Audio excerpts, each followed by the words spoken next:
Calvin goes to kindergarten. It was math time in Mr. Jupiter's class. All right, students, said Mr. Jupiter, you have 2 minutes to do your multiplication tests. He flipped over his hourglass, made from the sands of the Sahara Desert, he explained. Ready, set, go. The fourth graders attacked their papers. Most of them were already up to the 16s and 17s.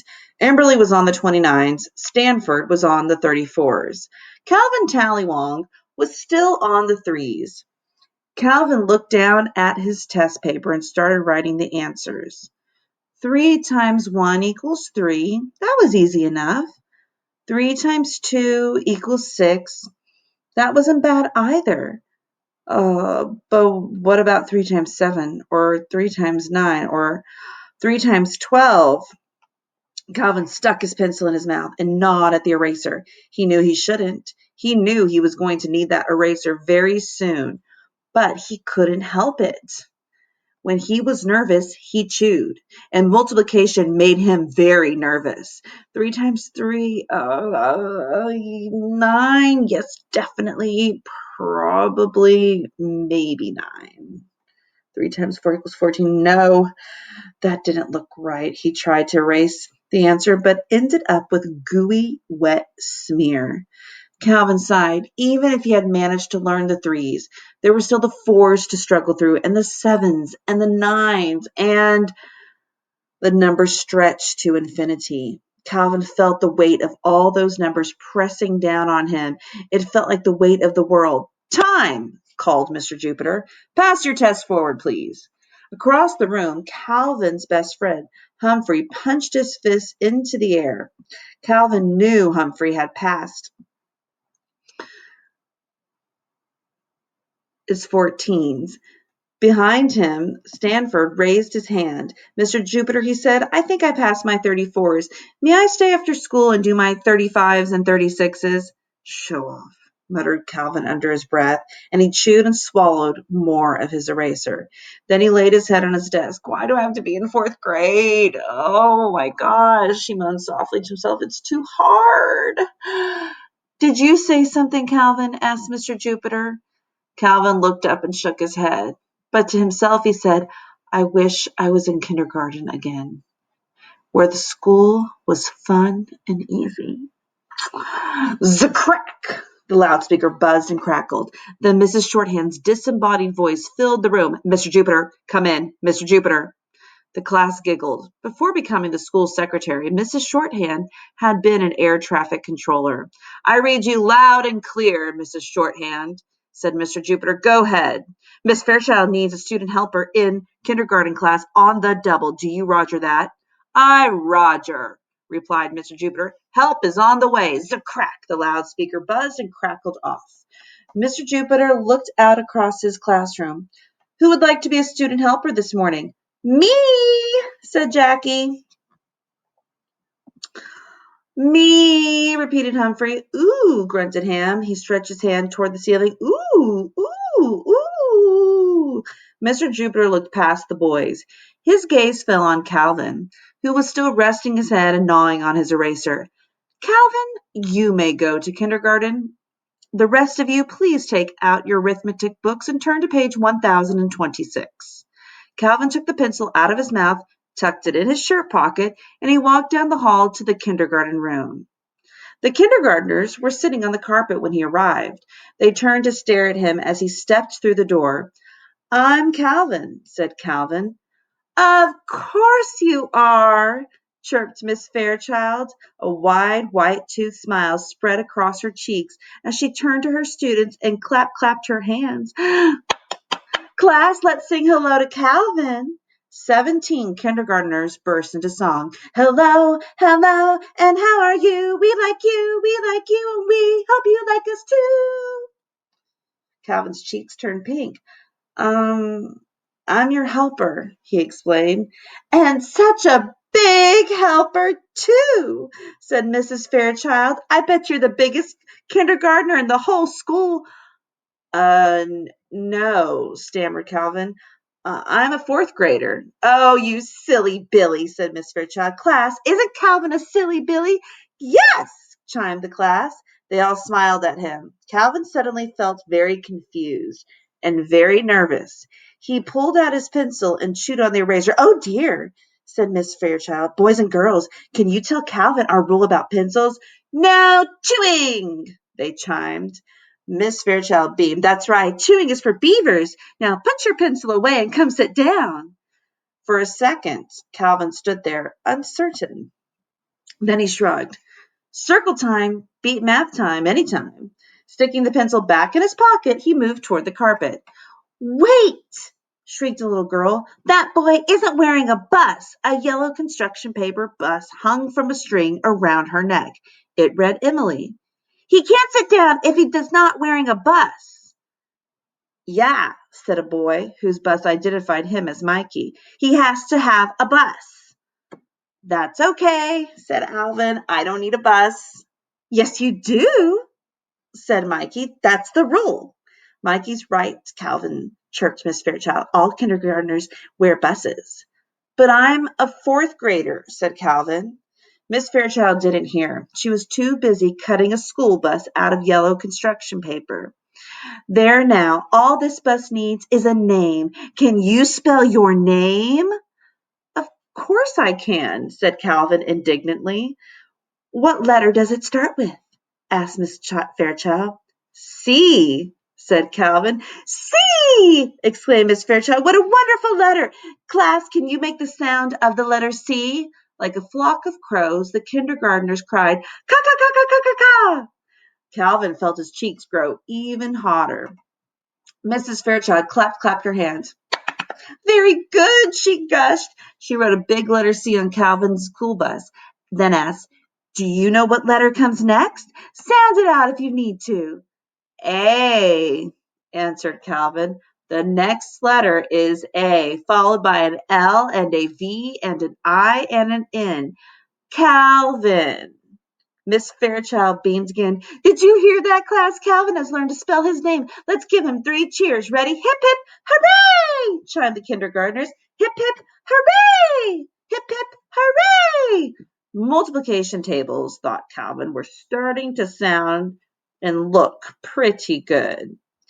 Miss Fairchild wrote the rest of Calvin's name on the bus, then tied a piece of yarn to it and draped it around his neck. "Now you may sit," she said. He found a spot between a boy whose bus said Riley and a girl whose bus said Sydney. "Miss Fairchild," whined Mikey, "the new boy isn't using pretzel legs. He has to use pretzel legs. That's the rule." "Mikey's right, Calvin," said Miss Fairchild. "All kindergartners use pretzel legs." "But I'm a fourth grader," Calvin said again. Miss Fairchild didn't hear. She was too busy opening a big book and setting it on an easel. Calvin tucked up his legs and followed along as the class read Chicka Chicka Boom Boom. Calvin already knew the story, so it was easy.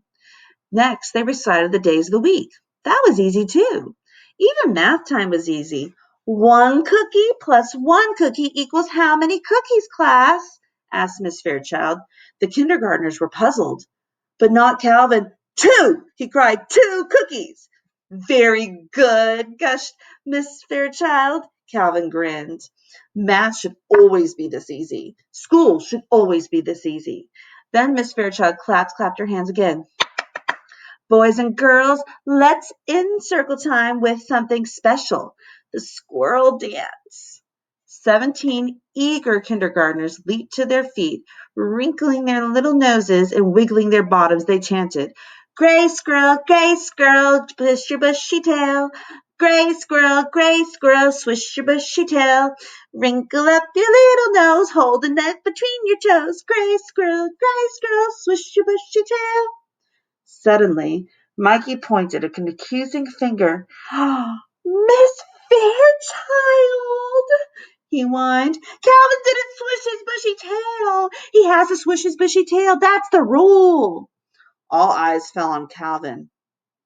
"But I'm too big to swish," said Calvin. "I'm in 4th grade." Miss Fairchild didn't hear. "In kindergarten, everyone swishes," she chirped. "Come on, let's see your swish." Calvin shook his head.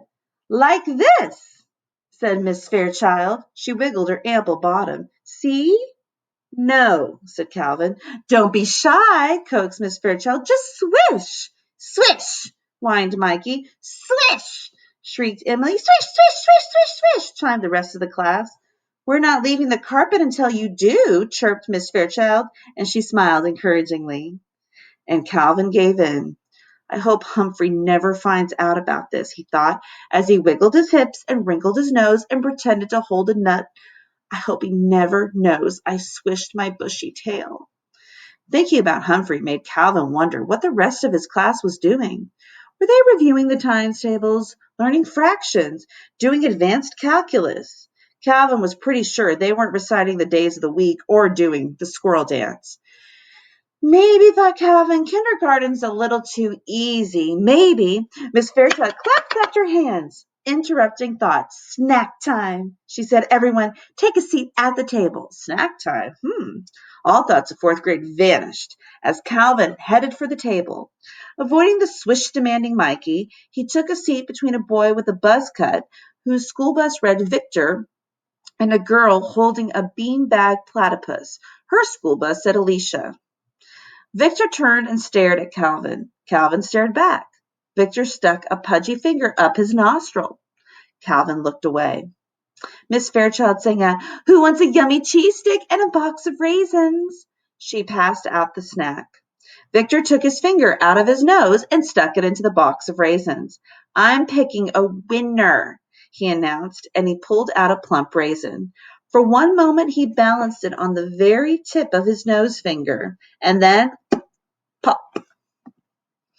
Both finger and raisin went into his mouth. Calvin shuddered. Here was something that never happened in fourth grade.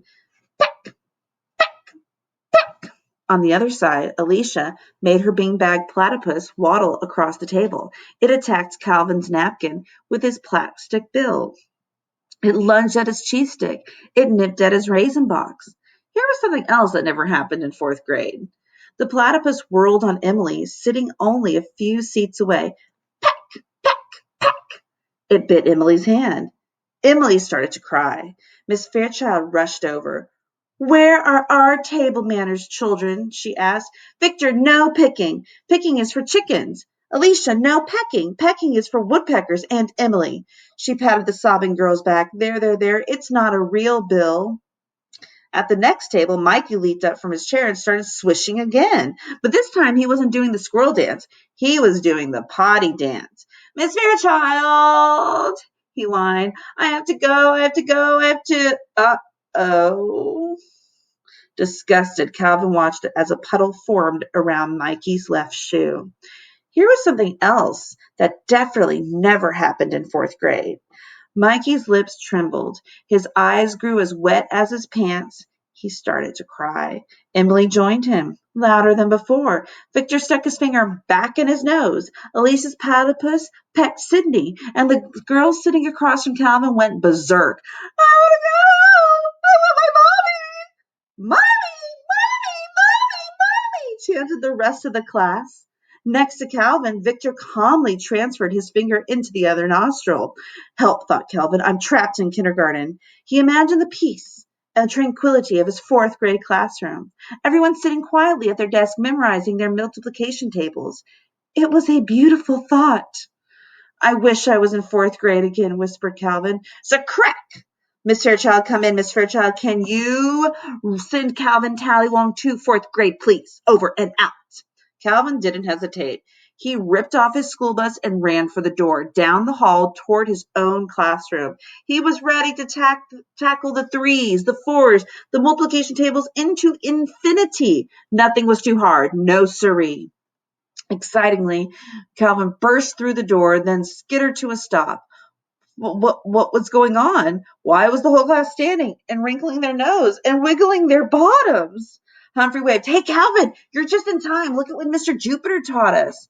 And as Calvin stood open-mouthed, his classmates chanted, gray squirrel, swish your bushy tail. The moral of this chapter is, be careful what you wish for. It might come true.